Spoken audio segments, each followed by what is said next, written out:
Well,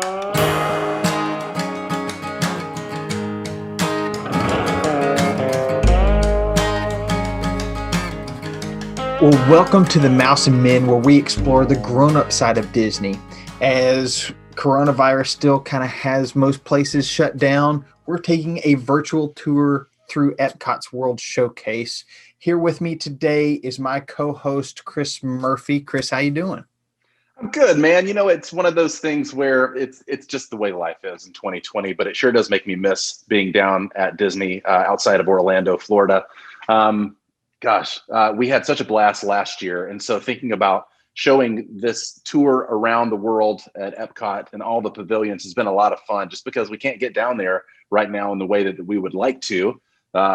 So why not kind of virtually relive our trip, and hopefully those that are listening can enjoy as well and remember their memories. I would love if any of you think of those memories, share them with us. Go to themouseandmen.com or reach out to us at Twitter or on Facebook at The Mouse and Men, also on Instagram, because we'd love to just foster those conversations, have a good time, and us all to enjoy some of our favorite things about Disney, and especially this week being at the China Pavilion. I couldn't have said it better myself, Chris. Yeah, China is next on our trip around World Showcase.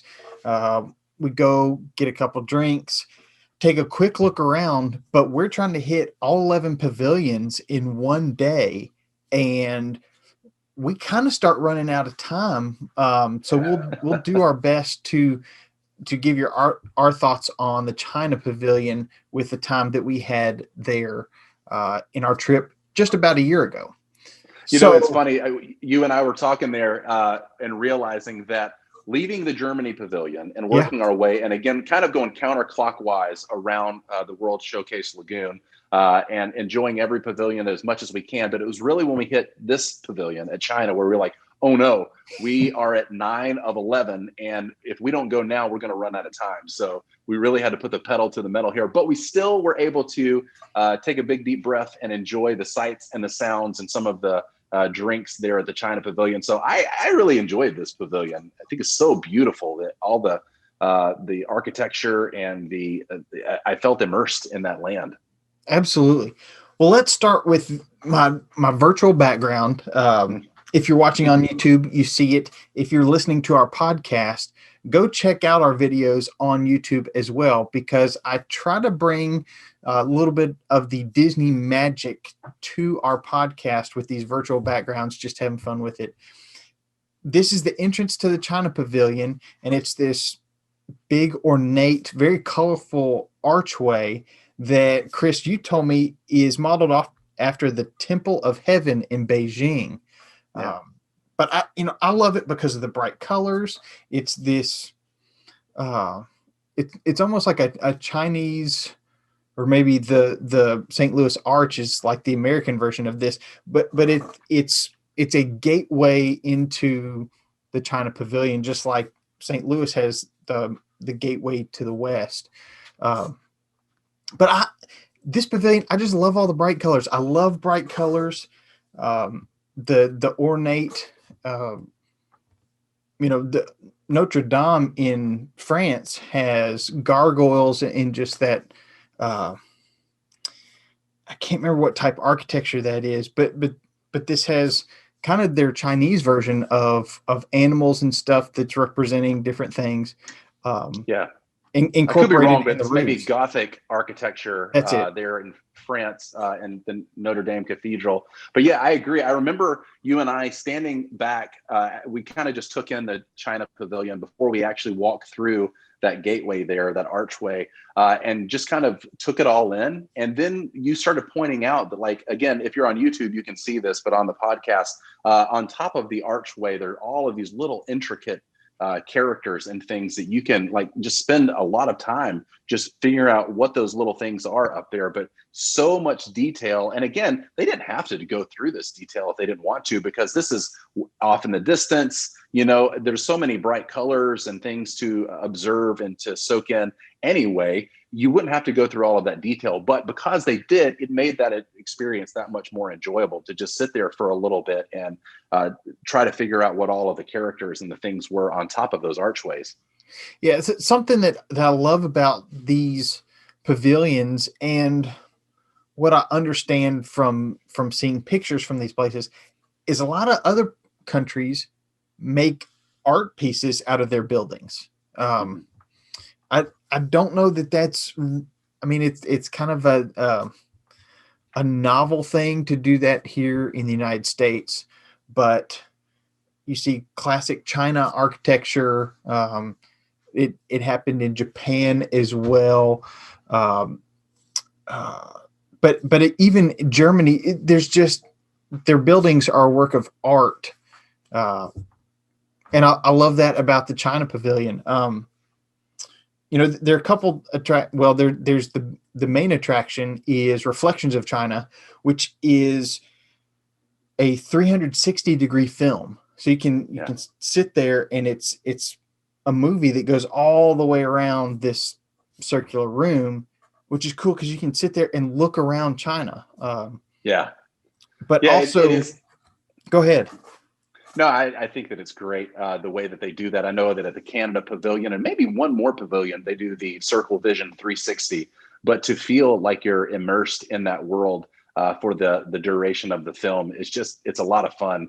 And I agree with you. It seems like that at EPCOT, talking about some of the architecture from a second ago, that they do a really good job of, even though you're inside a Disney park, you're inside EPCOT, you may go inside the China Pavilion and see Mulan, or you may go inside of the stores there at the House of Good Fortune and find some of your favorite characters from Disney movies and cartoons there. The actual architecture, they really try to put you in a stylized, imagined part of whatever country you're visiting. They don't Disneyfy it in that you're not looking up on those archways and seeing the characters from Mulan or something like that, or go to France and see Belle inside of the shapes or the architecture or the statues there. They make all of the actual architecture look as much like a Disney representation of being there without trying to maybe kidify it or turn it into a Disney specific thing. So I appreciate that as well. It makes me feel like that I'm even more immersed in the land and want to learn more about it, versus feeling like maybe if I was at the Magic Kingdom, where you look around a corner and you can see statues made of the Seven Dwarves or something like that. That EPCOT kind of takes you into the reality of the world, even though it is stylized and Disney-fied. It still gives you a good opportunity to experience those cultures as much as possible without kind of appropriating it with Disney characters everywhere you look. So that's, again, something that as an adult, I really do appreciate about EPCOT. Well, for the first decade, 15 years maybe, that EPCOT was open, there were no Disney characters in EPCOT at all. And I think it was Michael Eisner during the Disney decade of the 90s came in and said, "We don't have Disney characters in EPCOT. We need to change this." And they started introducing Disney characters, Mickey and Minnie in, I guess, kind of explorers outfits, going around. But then as they get more movies in their catalog, Mulan starts showing up, Pinocchio shows up, Frozen shows up. Yeah. So they've really added that. But I think they've also done a great job of keeping the Disney characters limited and keeping them in the right spots. Sure. So it's not like the Magic Kingdom where it's just characters where it feels like everywhere. Right. Yeah. But we did have to kind of rush through this pavilion because we were running up on a short amount of time to hit the last few pavilions. House of Good Fortune is a big shop there in the China Pavilion. Also, even though it's covered, it's like an open air market with several different variations of the types of stores that you can go visit, but you can kind of walk directly into each one and just by walking through. So it's covered, but it still kind of has that open air market feel. And then that's right next to the Circle Vision 360 Reflections of China show. which is nice too. And again, with a lot of these pavilions, you're not going to go into it and stand in line for a ride for an hour or two to try to hit all these different areas. It's more you're walking, you're observing, you're taking it all in, letting they've got music that's being pumped in. The jeweled dragon acrobats are often doing their acrobatic gymnastic moves all over the place, and that's really cool to watch. But again, it's more a feast for the sights and the sounds and the senses there, versus feeling like it's an onslaught of like, I got to go stand in line and get a fast pass and do all this stuff. And so again, as an adult, I really appreciate the slower pace, or maybe more of a self-paced thing that you can do. But we did have to hit our challenge, which is a drink around the world challenge, where you and I both got an alcoholic beverage at each of the pavilions. And we had two great ones here in China Pavilion as well. Yeah. And, at this point, I think the alcohol was starting to really kick in, because the Jewel Dragon acrobats may have been there, but we didn't have the wherewithal to really take it all in. But I do love that about EPCOT here in China. In Japan, they have the drums. In the American Adventure Pavilion, they have, now I'm blanking on what they're the Liberty Singers or something, right? That come out, and everybody you thought was clapping for you, they were really clapping for the a cappella group. And over in France, they've got, it's a great little kind of I don't know if you call it busking, but just kind of a little entertainment show, like street performers. Street performers. Yeah. So there's a lot of that happens in EPCOT, which is really most of the attractions for these different pavilions. But yes, our drinks, we got a BaiJoe Punch, which was, it didn't have a whole lot of flavor. You've said it's kind of like did you say glacier freeze? But yeah, it was almost like a Gatorade, but without a lot of the sugar. So I think that in another of the videos that we did reviewing the drinks, that it's up on YouTube, we kind of called it like alcoholic water. There was a hint of fruitiness that you get from the lychee, but lychee is such a delicate, fruity flavor anyway. It's not overwhelming. And, a lot of ice in there since we were there in August, to make sure that it was refreshing, and some vodka as well. So it was really nice. And it wasn't a huge punch of flavor or alcohol, but I liked it because of that. If you wanted to double down and really feel that, there's several drinks we can try around the pavilions to get your fill of a big punch of alcohol or a lot of flavor. And so the subtlety of it, I really did appreciate. Yeah, I agree wholeheartedly. It was a nice change of pace to have something a little different, because most of the cocktails with liquor we had were very strong, sugary drinks. And this, while the alcohol, still does pack a punch, still there. Yeah. It's the flavors are more muted, which is just a great, I don't know if you want to call it a palate cleanser, but it was just a great change of pace. Yeah. And on the flip side of that, though, I think you're about to mention the Mango Gingerita. This was something that I was expecting to be a little more sweet, being a mango drink, but it's the ginger that really packs a punch.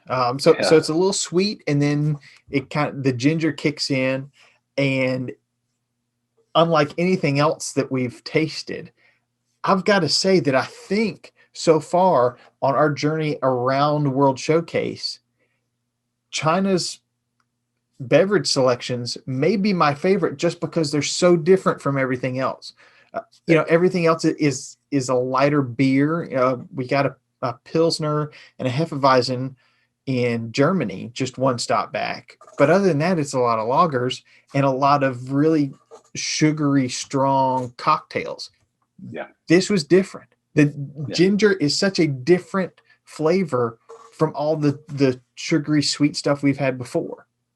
I completely agree. I think that this was probably my favorite pavilion as far as how surprised I was from the selections that we got. Because again, that BaiJoe Punch was really light and refreshing. The Mango Gingerita, it did pack a punch. And a couple people warned me before we started drinking. It's like, be warned, it's pretty spicy. And so in my head, I'm almost thinking of like a Bloody Mary, that it was going to be like this kick of Tabasco or like that kind of thing. But it was that ginger flavor that wasn't quite as spicy as I prepared myself for, but still so flavorful. So I agree. I think that China probably had my most, I was most excited about those drinks just because they were completely different than anything that I was expecting. I agree. Great job, China Pavilion. Just changing it up a little bit. Totally. Offering something a little different. Not that it was bad that the other pavilions offered the same thing, but if you're drinking these back to back, it's like, okay, I'm not much of a lager guy, so I need something different. I'm gonna have to head back to UK to get a Guinness, black and tan, something. Agreed. But really love the China Pavilion. Like all the pavilions, great attention to detail. I think the details here, I don't know, there's just, it's more artful. It just seems more like a work of art than maybe some of the other pavilions. Yeah, I agree. And I because of the timing, we didn't get a chance to try either of the restaurants that are there, but there are two different restaurants that are in the China Pavilion that I think would be fun to try. And I've watched a couple of other YouTube videos of reviews of those. So just shout out to folks like Tim Tracker and those guys who do a great job reviewing each restaurant and taking your time, or taking their time to provide those. But Nine Dragons is their sit-down restaurant inside the China Pavilion. And then the Lotus Blossom Cafe is their quick service, dine in and get on with your day kind of thing. But because we realized that we were running short of time, we tried to observe everything, but we didn't get a chance to try all of the foods there in that particular trip that we went on. But we will definitely have to do it when we eat around the world next time we try this challenge. Yes. And since we're in China, our plussing this week kind of ties into China a little bit. So Chris, take us through your plussing this week. Plussings.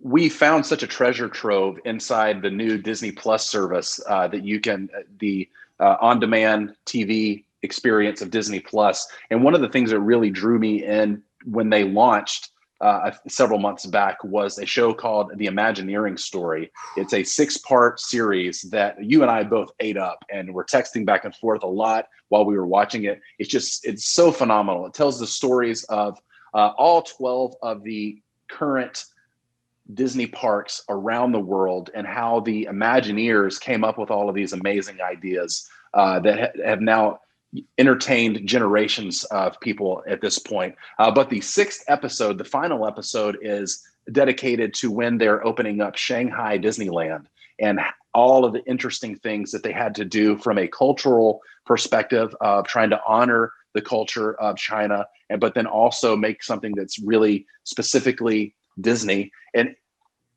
when I first heard about that, I was like, okay, it's the 6th of the series, maybe not going to be my favorite episode of all of these, but I was hooked on watching how they went from, one of the first scenes in that episode of opening up Shanghai Disney, of basically breaking ground in 2013, all the way through launching Shanghai Disney. So I highly recommend, if you're a fan of Disney, if you're a fan of just like Imagineers, and again, kind of a callback to one of the first episodes that we did, where we did our origin stories of our Disney love and fandom, about how I had talked about wanting to be an Imagineer as like a childhood dream. This series, I could not recommend highly enough for those that like to kind of see those behind the scenes, how things are created, how things are thought of. So would highly recommend anybody going to watch the Imagineering Story if that tickles your fancy, and especially episode 6, where it talks about Shanghai Disneyland. This is one of my favorite series that Disney Plus has done, original series, because it's got such an engineering feel to it. I mean, it's called Imagineering because it's imagination combined with engineering, and that is what the Disney parks have done.